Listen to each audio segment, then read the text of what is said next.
दोस्तों नमस्कार। आईपी गुप्ता नाम है मेरा। जैसे कि आपको पता है कि सुप्रीम कोर्ट के फैसले के खिलाफ में एक रिव्यू पिटीशन दायर की गई है, जिसका डायरी नंबर भी आ गया है। अब हमें और आपको ये समझना है कि रिव्यू पिटीशन क्या होता है और क्यों डाली जाती है। बेसिकली सुप्रीम कोर्ट जब कोई फैसला देता है और प्रभावित पार्टी को लगता है कि इस फैसले में कुछ महत्वपूर्ण बिंदुओं को छोड़ दिया गया है, तो उसके खिलाफ में प्रभावित पार्टी एक रिव्यू पिटीशन दायर कर सकता है।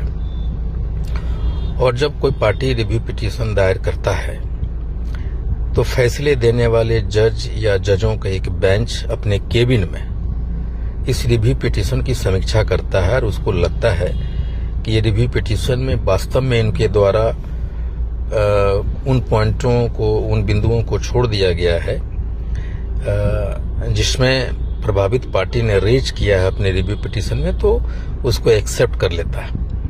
और जब ये एक्सेप्ट होता है तो फिर ओपन बहस में जाता है। तो दो जज की अगर बेंच होती है तो फिर 3 जज का बेंच हो जाता है। और फिर उसमें जो प्रभावित पार्टी है या जो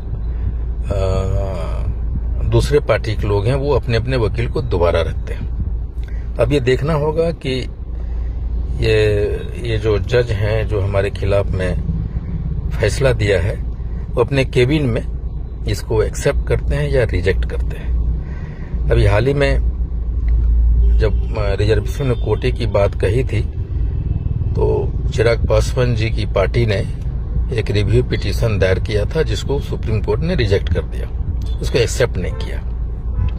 मामला वहीं खारिज हो गई।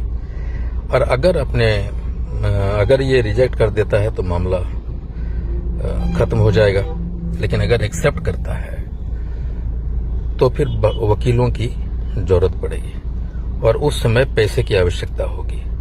और अगर एक्सेप्ट होने की परिस्थिति में अगर पैसे की आवश्यकता होती है तो वकीलों के रखने के सारे खर्च या उसमें जो भी खर्च आएगा वो मैं उठाऊंगा। और जो रिव्यू पिटीशन दायर किए हैं वो हमसे संपर्क कर सकते हैं और समाज के बीच में मैं वो सारे खर्चे उठाने, समाज के बीच में मैं वो सारे पैसे मैं उनको दूंगा जो भी बहस में खर्चा होगी। इसलिए फिलहाल अभी उसमें पैसे की आवश्यकता नहीं है।